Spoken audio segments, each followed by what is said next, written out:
Pak, ada nggak sih ajaran dari orang tua, kan orang tua Bapak nih guru nih. Ya. Nah, atau mungkin kepingin dulu menekuni ilmu perpustakaan, apa karena orang tuanya guru, Ya. atau memang ada ajaran-ajaran tertentu yang Ya. akhirnya tertanam dalam diri Bapak bahwa saya suatu saat saya akan memajukan perpustakaan Indonesia atau literasi Indonesia.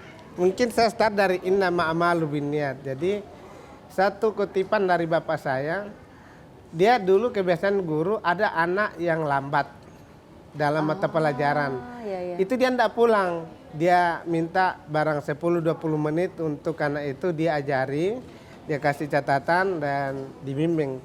Konon kabar bapak saya itu pernah cerita, dia hanya minta satu kepada Sang Pencipta.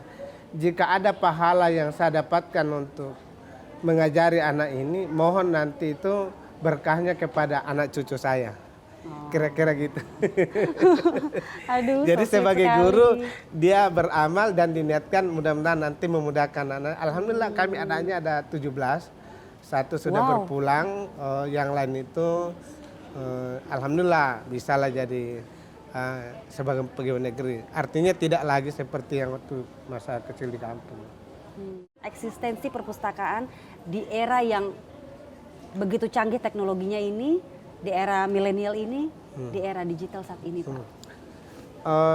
Yang pertama adalah kelebihannya adalah tidak semua orang sudah memiliki bahan-bahan informasi yang siap untuk diupload ke dalam fasilitas teknologi yang tersedia.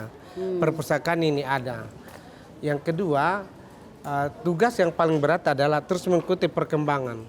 Perkembangan yang kita ikuti bukan hanya perkembangan kemajuan teknologinya, tetapi kita tidak bisa ikut membaca apa yang menjadi keinginan dunia.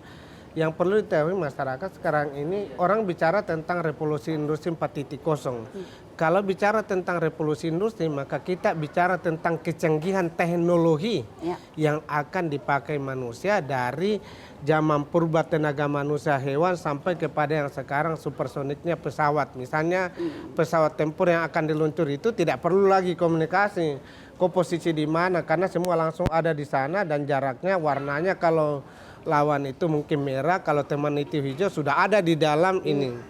Dan kemungkinan untuk menerbangkan pesawat kan tidak perlu lagi pilot seperti yang meluncurkan kemarin kilang minyak Arab kan. Tapi yang tidak banyak dibicarakan adalah Smart City 5.0. Bagaimana mempersiapkan generasi milenial kita untuk menciptakan barang dan jasa yang cukup, yang bisa dipakai untuk mengisi pasar dunia. Nah ini sekarang di pemikiran saya kira Pak Menteri kita, Pak Erick Thohir, Pak Presiden, cara berpikirnya adalah bagaimana mempersiapkan barang yang Indonesia miliki banyak ini, barang jadi, dan kita menjadi eksportir. Karena fokus pengarahan Bapak Presiden di istana selalu adalah defisit neraca perdagangan, impor kita besar daripada ekspor. Ekspor kita perlu diketahui sejak tahun 70 sampai 2016 itu Indonesia hanya mengandalkan ekspor pada yang disiapkan alam. Kita masih ketinggalan pada yang inovasi, apalagi yang teknologi. Karena bahkan Pak Penas mengatakan kita hanya mengambil peran dalam inovasi dan teknologi, tidak cukup 1%. Korea misalnya sekarang ini sudah tidak ada urusan dengan ekspor di bidang yang disiapkan alam. Semua sudah barang industri, dan itu di samping sustainable-nya, kualitasnya. Coba bayangin kalau kita mau ekspor bahan pangan, sudah jadi, kemudian negara penerima menolak, busuk kan? Tapi coba bayang industrialisasi Dorokola kita tolak, dia cari negara yang nggak akan. Ini perlu dipahami betul. Jadi kira-kira itu yang menjadi tren. Maka seorang yang diberikan amanat itu tidak bisa tidak mengikuti tren perkembangan dunia untuk merubah. Masalahnya kenapa Bapak Presiden minta dirombak, dipersingkat yang namanya struktural. Pemimpinnya sudah visioner, eselon 3-nya, memble eselon 4-nya udah dihapus saja, saya setuju juga itu. Kita jadi bahas politik nih Pak. Iya, masalahnya kan itu kan kita betul-betul ini terhambat masalahnya di situ. Jadi pesan untuk generasi milenial di era revolusi industri 4.0 Saya kira ini? pesan untuk generasi milenial, gunakanlah potensi kekuatan Anda yang Anda miliki, yang Anda diberikan oleh Tuhan berdasarkan pengetahuan yang paling fundamental. Ilmu yang Anda dapatkan hari ini, esok, kapan saja itu akan berguna berjuta-juta kali dalam kehidupan Anda. Jadi ilmu tidak bisa ditawar, tidak bisa dibeli, tidak bisa dipesan, harus dimiliki. Karena dia akan menolong kita kapan dan di mana saja.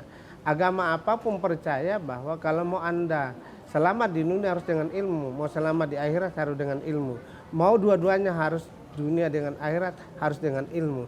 Jadi tidak bisa ilmu kita hanya ikut-ikut orang pintar, merasa pintar, tidak bisa, harus pintar benaran dengan membaca. Dan saya ingin mengutip Pak pesan terakhir Pak JK waktu jadi Wapres. Tidak mungkin hanya dengan duduk-duduk mendengar mata kuliah dan menonton televisi ilmu kita dapat. Hanya dengan membaca buku itulah pada dasarnya ilmu bisa kita gali seluas-luasnya. Jadi ini esensinya, karena makanya buku adalah jantung daripada sebuah pendidikan, kata beliau. Baik, terima kasih Bapak Syarif atas waktunya. Terima kasih sekali, dan pemirsa semoga bermanfaat dan menjadi inspirasi untuk Anda dan keluarga. Saya Dian Mirza, terima kasih dan sampai jumpa. Kita jumpa lagi di toko kita selanjutnya. Terima kasih. Terima kasih Pak.